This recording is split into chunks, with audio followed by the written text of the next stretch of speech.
Flexible budget, direct cost variance, and management control. Jadi kita di sini membahas tentang budget lagi.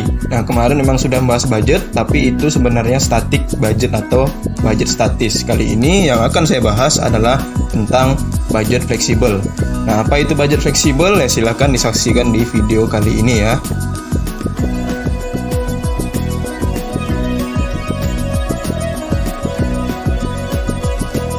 Baik, mengingatkan kembali, silakan subscribe agar bisa nanti memberikan video yang lainnya yang lebih bermanfaat lagi, yang bisa menambah wawasan kita bersama ya.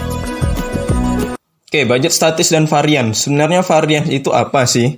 Nah, variance itu adalah selisih antara hasil aktual dan kinerja yang diharapkan. Artinya apa? Antara yang kita harapkan dengan yang sebenarnya terjadi, itulah selisihnya, itu variance namanya.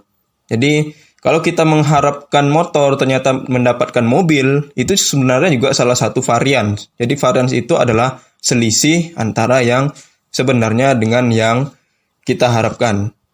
Nah, kalau misalnya di sini kaitannya variance itu adalah terkait dengan anggaran dan aktual ya. Jadi selisihnya berapa? Misalnya kita itu mengharapkan penjualan itu 1 miliar, ternyata yang didapatkan hanya 700 saja. 1 miliar dengan 700 itu selisihnya adalah 300 kan. Nah, 300-nya itulah variance. Jadi, variance itu ya kalau dinyatakan dalam angka ya berarti selisih antara yang diharapkan dengan yang sebenarnya. Kita mengharapkan 1 miliar malah yang sebenarnya hanya 700 saja. Berarti di situ 300-nya adalah variance. Penggunaan variance itu terletak di antara fungsi perencanaan dan pengendalian. Karena memang di sini kita itu membandingkan antara yang aktual dengan yang diharapkan, ya, otomatis di situ diharapkan itu ada fungsi perencanaan. Nah, kalau misalnya aktual berarti itu pada fungsi pengendalian.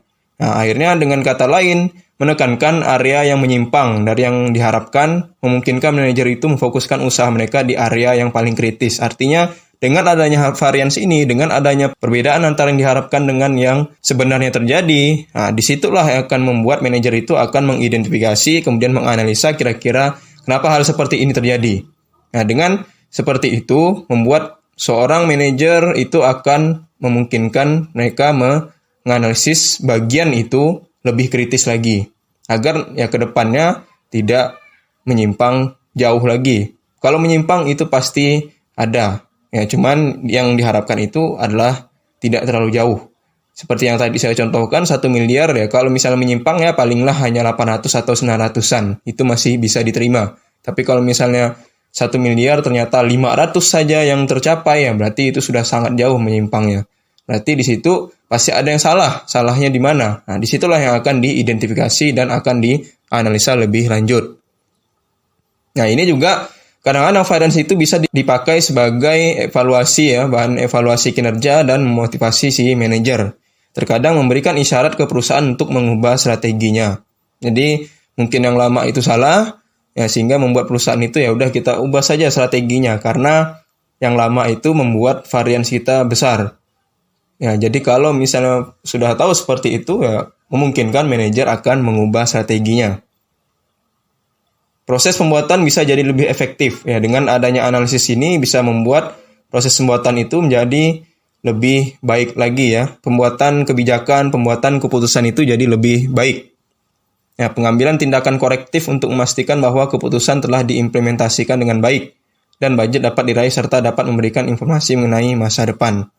Ini salah satu analisis yang paling populer ya dalam akuntansi, terutama akuntansi biaya karena di sini ya pastinya ya terkait dengan kinerja, terkait dengan perbaikan, terkait dengan strategi perusahaan ya banyak. Maka dari itu ya ini salah satu analisis yang populer, tapi bukan satu-satunya, hanya saja yang paling sering digunakan. Ini misalnya PT Web itu adalah perusahaan yang memproduksi dan menjual jaket. Ya, Web itu ya kemungkinan adalah perusahaan fiktif, tapi dia itu membuat dan menjual jaket. Nah, kalau misalnya membuat jaket itu pasti kita perlu desain, perlu penjahitan, ya terus juga perlu lain-lain sebagainya kan. Web secara eksklusif menjual ke distributor, yang selanjutnya nanti menjual ke toko pakaian independen dan retail. Untuk lebih mudahnya, asumsikan web hanya memiliki biaya manufaktur dan tidak ada biaya seperti marketing dan distribusi. Karena itu, semua bahan baku langsung dibeli dan digunakan di periode budget yang sama. Nah, web memiliki 3 kategori biaya variabel dan biaya yang dianggarkan per jaket. Oke, di sini ada biaya kategori ya. Kategori biaya, kemudian di sini ada biaya variabel per jaketnya. Ada biaya bahan baku langsung, ada biaya tenaga kerja langsung, kemudian ada biaya overhead variabel pabrik langsung. Oke, ini kalau misalnya dicontohkan, saya contohkan ke Excel ya. Biaya bahan baku langsung.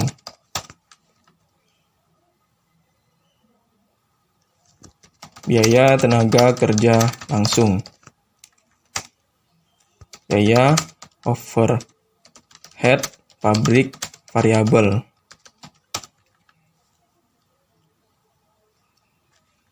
Ini adalah $60, $16, dan $12 ya. Jadi totalnya itu adalah 88 ya. 88.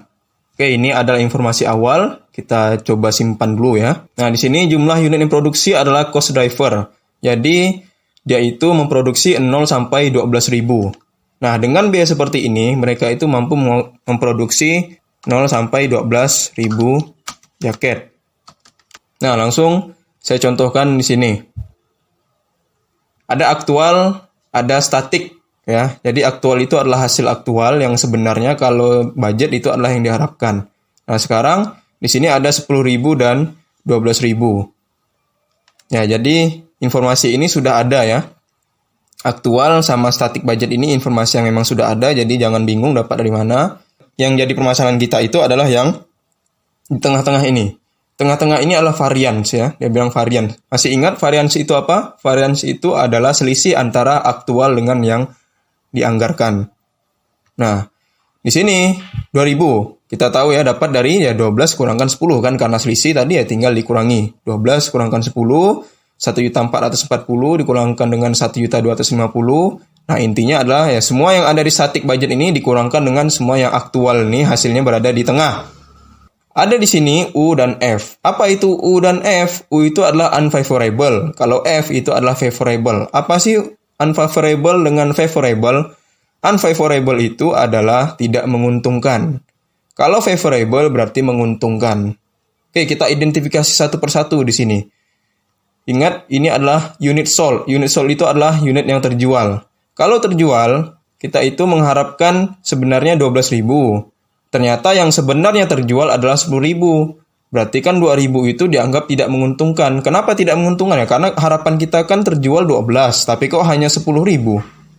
Nah, berarti kan di situ ya ada 2.000 yang tidak terjual kan. Nah, makanya di sini dianggap tidak menguntungkan ya penjualan ya. Begitu juga dengan yang revenue. Revenue itu adalah ya, jadi unit sold itu adalah unit yang terjual, revenues itu adalah pendapatan. Nah, ini juga sama, 1.400 dikurangkan dengan 1.200.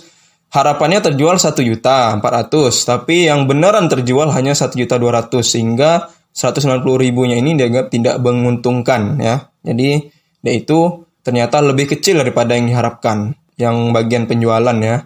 Kemudian variable cost itu adalah biaya variabel, biaya bahan baku. Ingat ya, ini semua adalah biaya. Direct material itu adalah bahan baku langsung.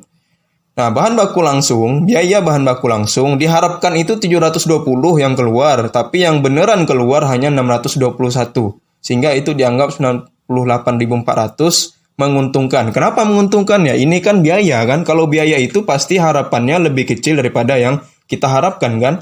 Makanya harusnya keluar itu 720. Tapi yang beneran keluar biaya itu hanya 600 saja kan. Berarti di sini ya menguntungkan. Nah, anggap aja gini lah, kalau misalnya kita itu beli HP, ya sebenarnya harganya 1 juta. Ternyata ketika kita beli hanya 500. Nah, 500.000 itu kan berarti menguntungkan. Ya, artinya dia itu biaya yang kita harapkan keluar ternyata lebih kecil daripada yang sebenarnya dikeluarkan. Ya, jadi itu F, menguntungkan. Ini masih biaya ya, jadi biaya tenaga kerja langsung. Harapannya 192.000 yang dikeluarkan ya. Nah, tapi yang beneran dikeluarkan hanya 198. Berarti di sini ada selisih 6.000 kan, tidak menguntungkan. Kenapa? Yaitu harusnya keluar 192, tapi ternyata lebih besar yang keluarnya 198 kan. Oleh karena itu ya di sini 6.000 tidak menguntungkan. Begitu juga dengan yang biaya overhead. Biaya overhead itu harapannya keluar 144, tapi yang beneran dikeluarkan hanya 130. Ya, sehingga ini dianggap F, menguntungkan ya. Kenapa menguntungkan? Karena ya harapannya kan 144 nih akan dikeluarkan biayanya, tapi ternyata yang hanya dikeluarkan itu 130. Oh, berarti menguntungkan 13.500 ya. Kemudian total variable cost ini adalah total ya, 621 tambah 198 tambah 130 hasilnya adalah 950. Begitu juga dengan yang lainnya ya. Jadi 3 komponen ini kita tambah. Nah, hasilnya di sini adalah ya total biaya variabel itu 1.056 diharapkan akan dikeluar. Ternyata biaya yang beneran keluar hanya 950. Berarti kan ini menguntungkan. Ya, menguntungkan kan karena dia itu ya 950 saja yang beneran keluar, tapi yang diharapkan keluar adalah 1 juta. Ingat itu biaya ya, makanya perlakuan antara biaya dengan pendapatan itu sangat berbeda. Kalau biaya itu, saya contohkan kembali ya, ini bagian pendapatan ya. Misalnya pendapatan itu yang di aktual, ini yang budget. Nah kalau misalnya aktual itu katakanlah 2 juta ya, 2 juta. Sementara yang budget itu adalah 1 juta. Logikanya gini, kita harus melihat budget itu berarti adalah yang diharapkan, kalau aktual adalah yang sebenarnya ya. Ingat ini bagian pendapatan. Kita mengharapkan mendapatkan duit 1 juta nih. Ternyata yang beneran dapat adalah 2 juta. Berarti di sini dianggap sebagai F kan? Atau menguntungkan. Nah, kenapa menguntungkan? Udah jelas kan? Karena ya kita mengharapkan 1 juta nih. Ternyata mendapatkan yang aslinya itu adalah 2 juta. Berarti menguntungkan. Nah, kalau misalnya sebaliknya, di sini 5 juta.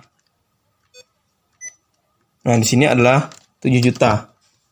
Harapan kita terjual 7 juta nih. Ternyata yang beneran terjual adalah 5 juta saja. Sehingga di sini dianggap U.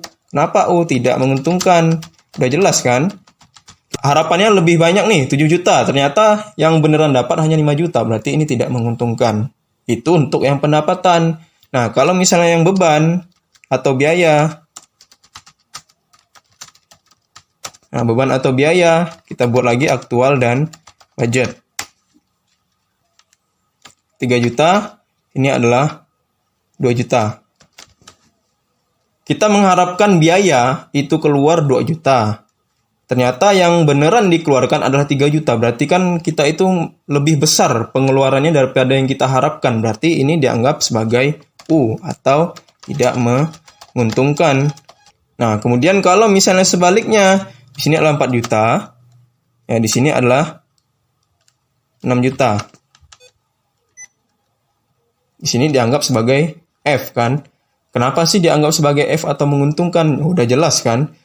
Biaya yang akan kita keluarkan itu harapannya atau semula kita rencanakan 6 juta. Ternyata yang hanya dikeluarkan itu 4 juta kan. Berarti di sini ya menguntungkan kan. Berarti biaya yang kita ingin keluarkan itu ternyata lebih kecil daripada yang sebenarnya terjadi.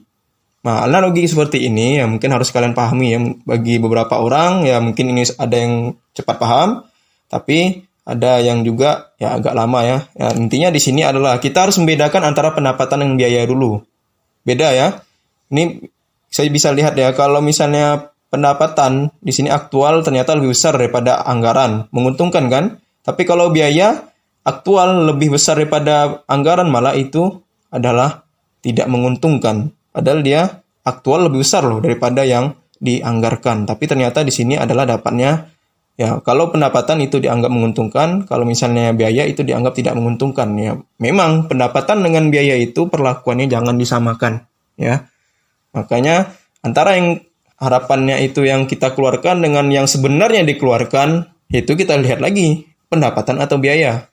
Nah, kontribusi margin ya, kemudian fixed cost itu adalah biaya tetap. Ya, biaya tetap itu 276 dan 285. Aktual dengan budget. Dianggap tidak menguntungkan. Kenapa ya? Dia harapannya keluar 276 nih. Ternyata yang beneran dikeluarkan adalah 285. Biaya lebih besar daripada yang diharapkan. Nah, karena lebih besar sehingga di sini dianggap dia tidak menguntungkan. Lebih besar biayanya.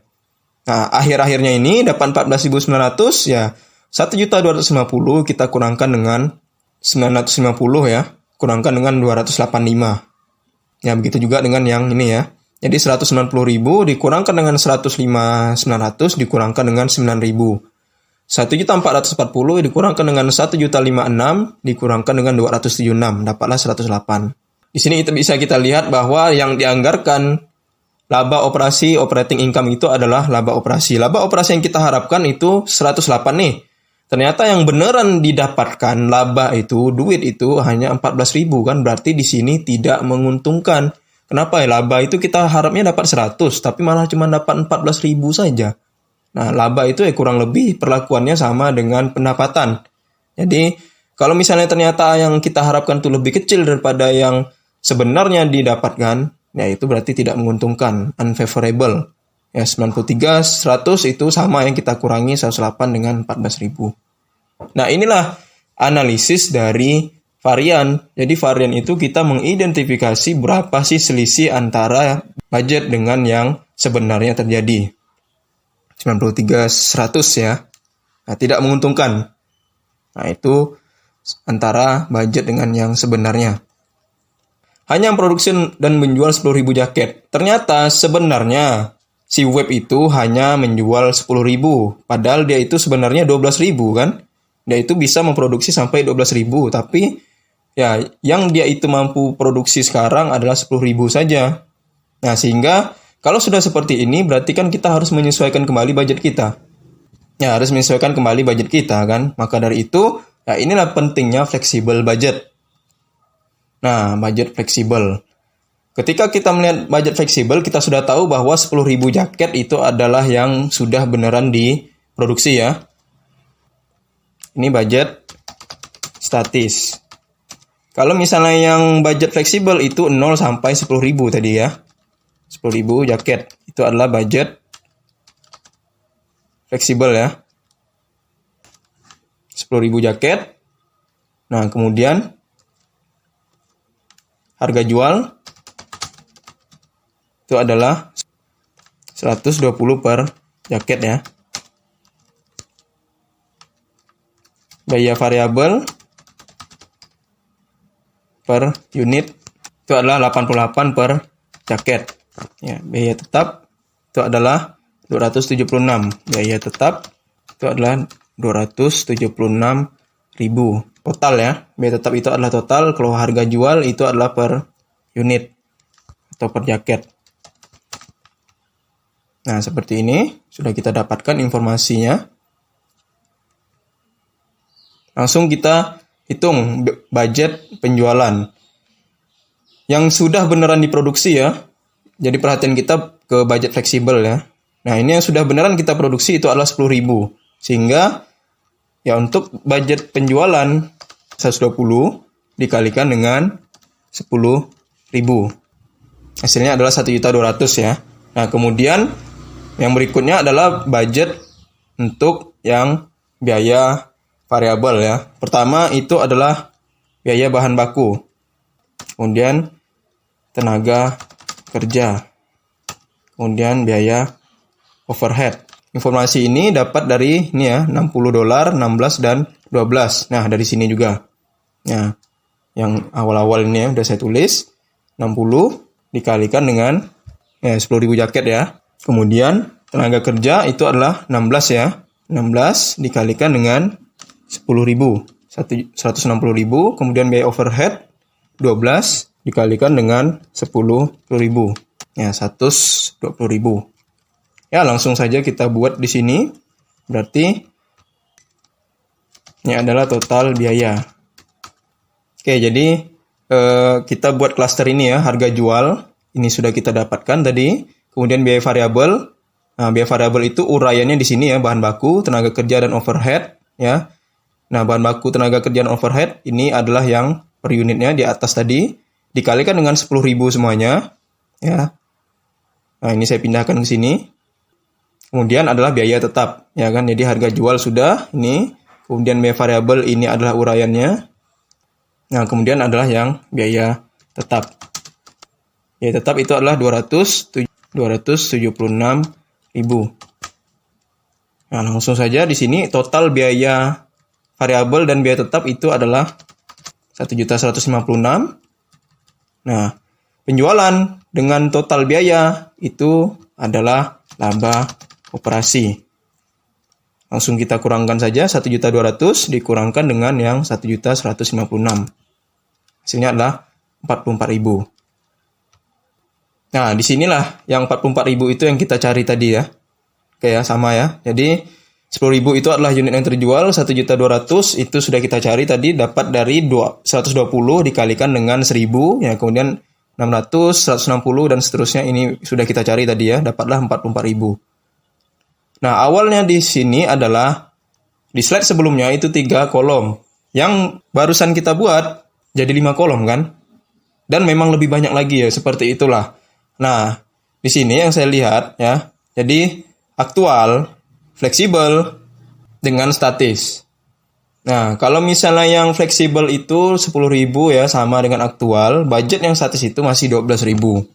Ya, ini sama lah ya, jadi variance itu adalah selisih antara yang fleksibel sama aktual, kalau yang fleksibel budget. Kalau yang ini, selisih antara static budget atau budget statis dengan yang fleksibel budget.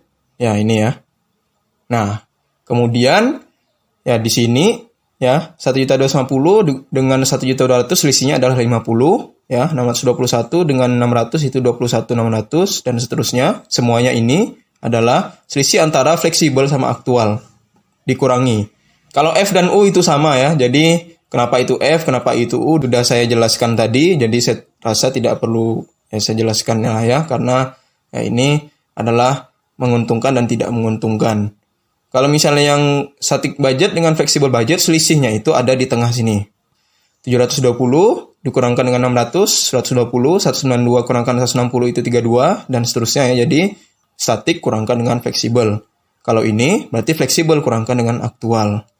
Nah, kita bisa lihat di sini sampai akhir. Ya, sebenarnya yang kita perlukan adalah yang paling akhir ini adalah laba operasi. Jadi kita tidak hanya menganalisis antara pendapatan dengan biaya saja, tapi yang perlu kita analisis itu adalah laba operasi. Itu sebenarnya yang perlu dan yang harus menjadi perhatian kita. Oke, di sini 64.000 U. Selisih antara 108 dengan 44.000 ya. U ya. Berarti dia tidak menguntungkan. Kenapa? Karena dia itu harapannya 108, dapatnya malah 44. Kemudian di sini selisihnya 44.000, padahal kita itu mengharapkan 44.000 dapatnya, tapi hanya mendapatkan 14.900. Jadi selisihnya itu adalah 29.100. Kalau misalnya yang ini 93.100 itu adalah perbandingan antara yang budget statis dengan yang aktual. Inilah sebenarnya kita itu menganalisis budget fleksibel. Jadi dalam static budget itu selisihnya dengan yang aktual itu adalah 93.100 kan. Sementara kalau misalnya yang fleksibel itu hanya 29.100. Nah, ini kan sangat jauh berbeda kan? Inilah salah satu kegunaan dari budget fleksibel. Jadi budget fleksibel itu menghasilkan variance yang jauh lebih kecil daripada yang budget statis. Jadi statis budget itu selisihnya sangat-sangat jauh. Sementara kalau misalnya fleksibel budget selisihnya itu ya tidak terlalu jauh. Meskipun ada selisih tapi dia tidak terlalu jauh. Besar ya, antara 29.100 dengan 93. Itu sangat-sangat besar. Nah, jadi flexible budget itu untuk mengurangi variance yang terlalu besar. Variance yang selisih yang terlalu besar. Itulah salah satu kegunaan flexible budget. Ya, kalau static budget, nah ini karena budget statis, jadi dia itu masih menggunakan budget yang lama. Kalau budget fleksibel itu dia menggunakan budget yang baru. Sudah kelihatan ya hasilnya ya. Nah, ini salah satu keunggulan dari budget fleksibel. Jadi dia itu mengikuti output unit yang sudah dikeluarkan atau yang sudah benar-benar dijual, yang sudah benar-benar diproduksi juga. Ya, menghasilkan selisih yang tidak terlalu jauh atau tidak terlalu besar. Sementara kalau budget statis itu sangat besar selisihnya. Ya, ini sebenarnya hanya mengulang kembali lah ya dengan yang tadi sudah saya jelaskan.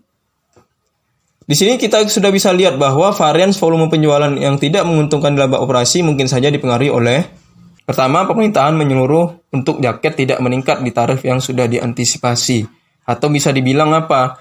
Ya, dia itu harapannya 12.000 itu terjual semua, rupanya yang laku cuma 10.000 kan. Nah, inilah salah satu pentingnya analisis varian. Jadi kita itu mengidentifikasi kenapa sih kita ini memerlukan hal-hal seperti ini. Kenapa sih hal yang membuat seperti ini terjadi, apa sih?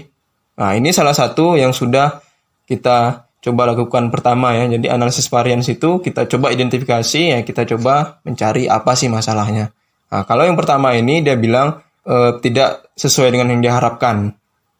Yang kedua, pesaing telah mengambil pangsa pasar dari web. Jadi bisa dibilang web itu, produsen jaket itu mungkin sudah ada produsen jaket lain yang mengambil pangsa pasarnya web. Bisa jadi. Misalnya lah ya, ada jaket Supreme, atau misalnya ada jaket yang merek lain, jaket Adidas misalnya, kan ternyata dia sudah mengambil pangsa pasarnya si web. Otomatis membuat penjualan web itu akan menurun.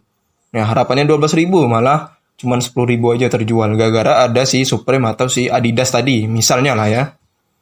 Web tidak beradaptasi secara cepat terhadap perubahan di selera dan pilihan konsumen. Web itu dia cuman istilahnya menggunakan model lama. Nah, sementara ya zaman sekarang orang suka model yang seperti ini.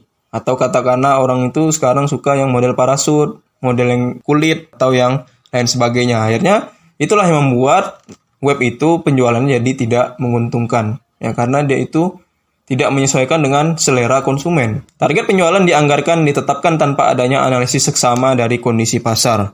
Jadi, target penjualan itu dia cuman sekedar buat target saja tapi tidak melihat kondisi pasar lagi seperti apa. Misalnya seperti lagi ya sekarang ini, atau misalnya beberapa kondisi yang kita tidak ketahui pada saat krisis, ya ada itu tiba-tiba penjualan menurun. Ketika krisis itu semuanya lagi serba susah.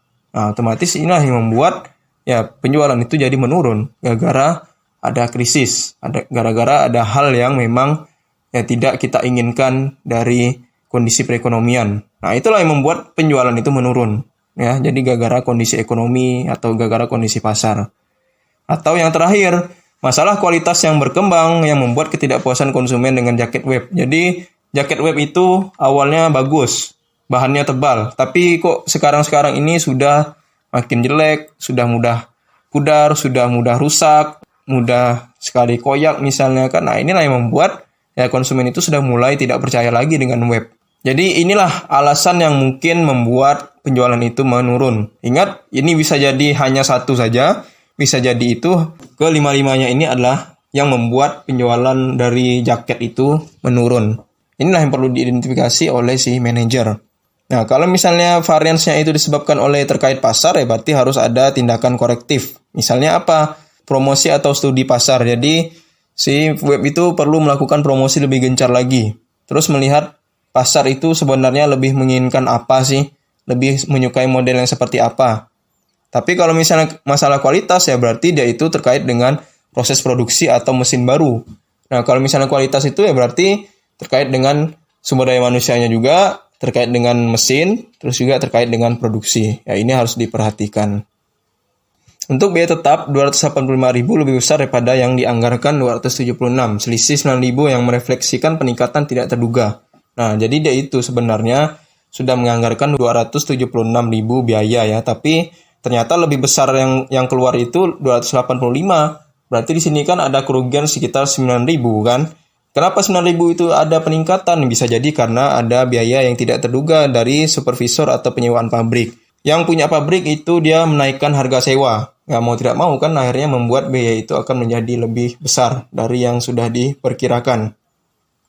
Untuk menghitung budget atau membuat budget sebenarnya tidak bisa sembarangan kan. Jadi kalau misalnya kita itu ingin membuat atau bikin budget, kita perlu informasi atau beberapa hal. Nah, ini salah satunya, data input aktual dari periode yang lalu. Jadi kalau kita itu ingin bikin budget sekarang, pasti kita itu harus melihat data yang real, yang sudah di beberapa waktu yang lalu. Nah, jadi dengan melihat data masa lalu, itu kan bisa menjadi pijakan atau menjadi pedoman untuk di tahun ini kan. Jadi dengan adanya data yang sudah di masa lalu itu ada kita bikin, akhirnya nanti kita akan membuat tren atau semacam peningkatan penurunan dari data yang lalu kan. Nah, inilah yang membuat kita itu ya bisa menyusun budget dengan lebih baik. Jadi tidak sembarangan. Data dari perusahaan lain yang serupa. Nah, kalau misalnya kita itu katakanlah masih awal perusahaan baru bingung bikin budget, caranya gimana sih? Ya udah kita harus melihat perusahaan yang juga memproduksi jaket. Misalnya yang tadi perusahaan Adidas, perusahaan Supreme atau misalnya perusahaan jaket yang lain. Nah, itu kita lihat bagaimana penjualannya.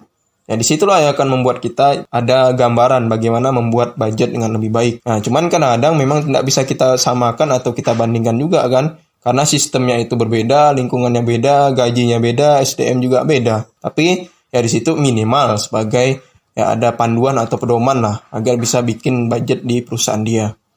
Standar. Nah, kalau standar itu ya berarti bisa melihat dari harga pasar atau melihat dari ya model yang sudah disepakati, harga yang sudah disepakati, ya itu standar. Jadi bisa juga kalau kita itu menggunakan standar yang sudah dikembangkan. Standar itu udah pasti akan melihat juga dari beberapa faktor kan. Udah pasti dia akan melihat harga pasar, melihat harga pesaing, terus juga melihat harga bahan baku di dunia ya. Harga varians bahan baku favorable karena biaya aktual baju lebih kecil daripada harga budget sehingga menaikkan laba operasi. Biaya bahan baku itu ternyata lebih kecil daripada yang diharapkan. Biaya yang kita keluarkan itu ternyata lebih kecil daripada yang sudah dianggarkan. Kenapa bisa biaya bahan baku itu malah menguntungkan?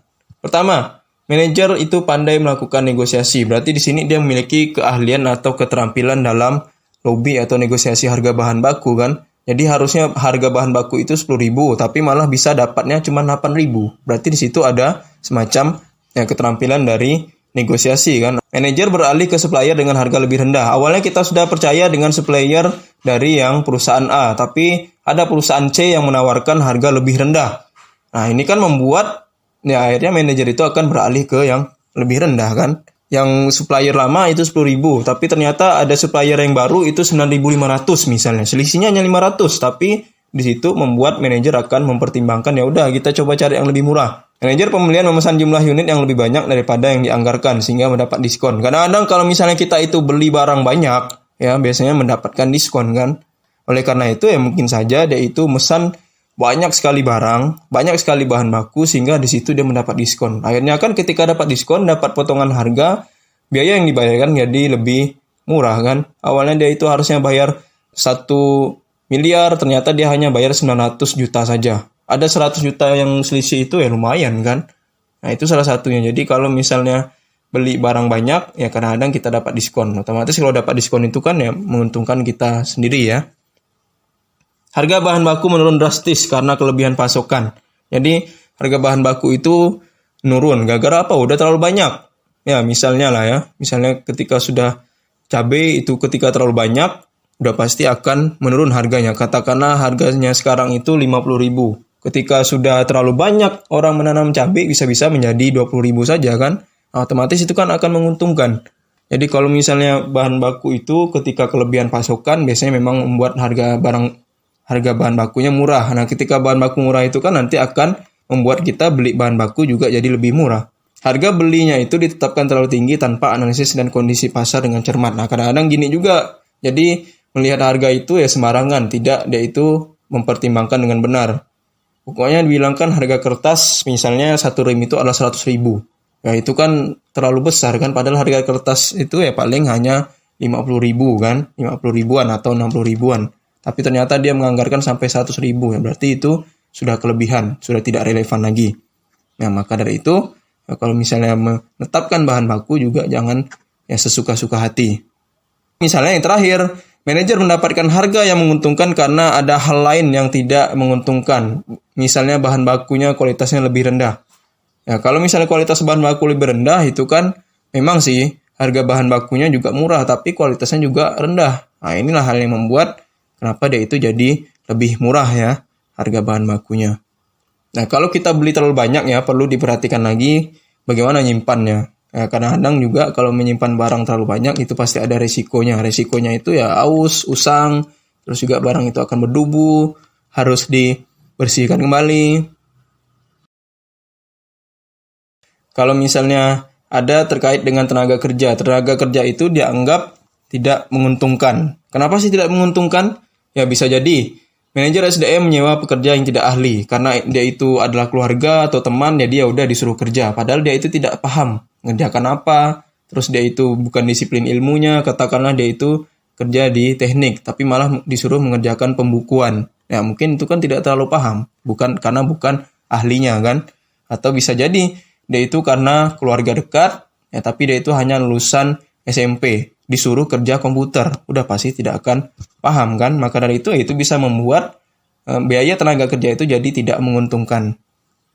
Jam kerja lebih besar daripada yang digunakan, kemudian bagian perawatan itu tidak merawat mesin dengan baik. Nah, itu bisa juga. Standar waktu yang dianggarkan ditetapkan terlalu tinggi tanpa adanya analisis seksama.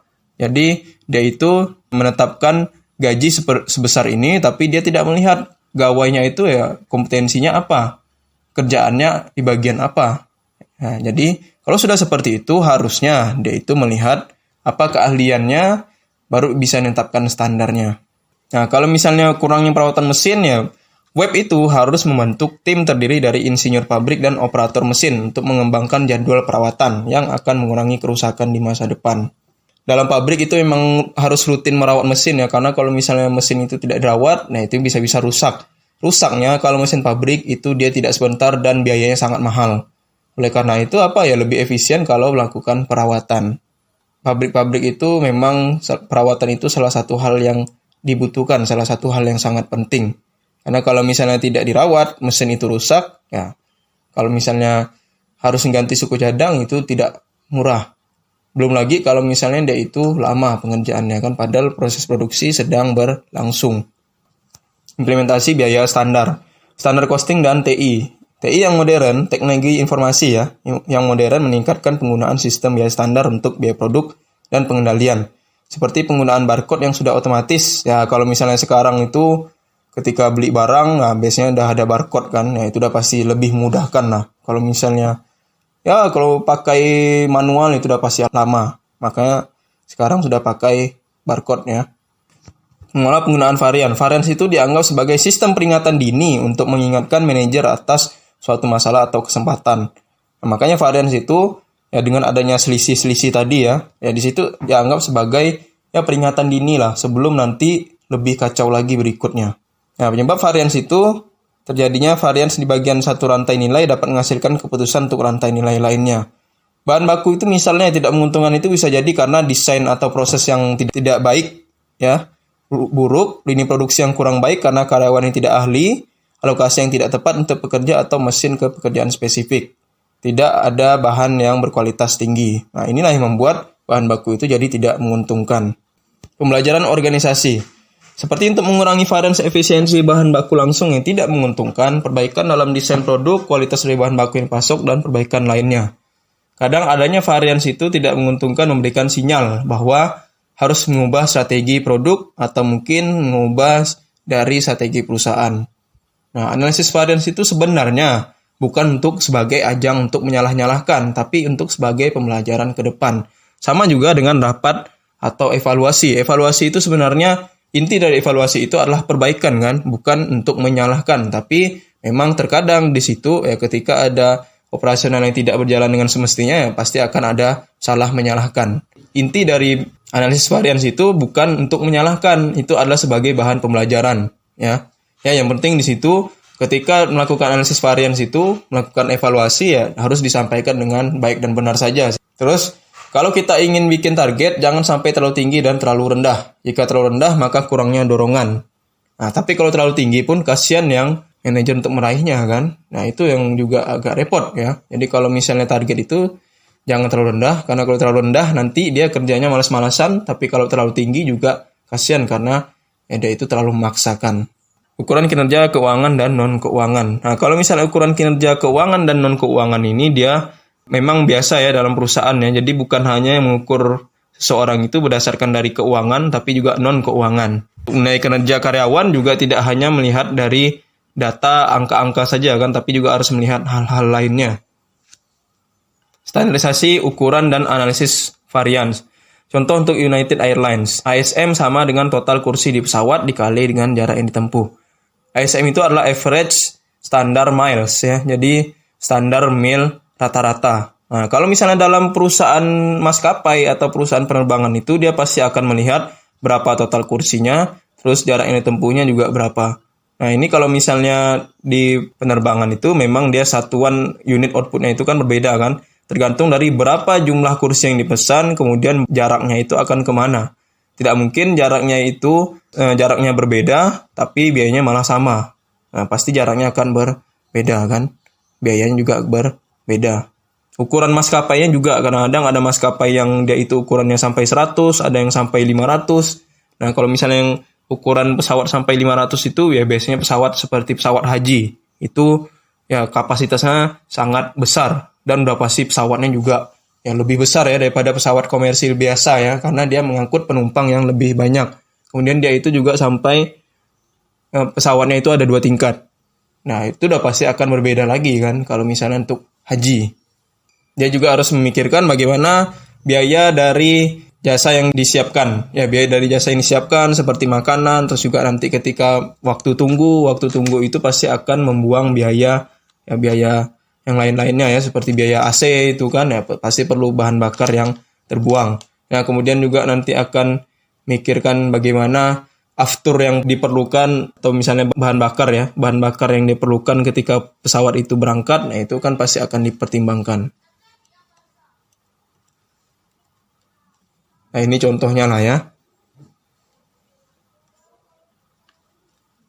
Baik, saya harap ini bisa dipahami ya. Jadi analisis varians itu sangat penting bagi manajer untuk menilai suatu kinerja perusahaan.